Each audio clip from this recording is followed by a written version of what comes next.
81 The teachings of the Lord of the Second Coming. Section 1 The period of slavery in Egypt. And the period of persecution in the Roman Empire.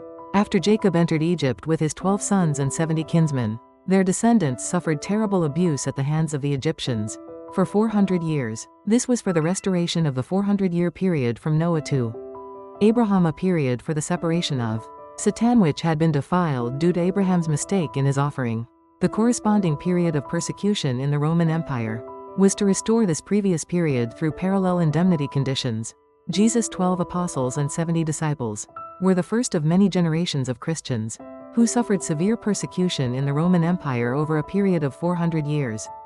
By enduring this suffering, they were restoring through indemnity the 400-year period of preparation for the advent of the Messiah, period for the separation of Satan which had been defiled due to the Jewish people's mistake in not honoring Jesus as a living sacrifice, but leading him to the cross.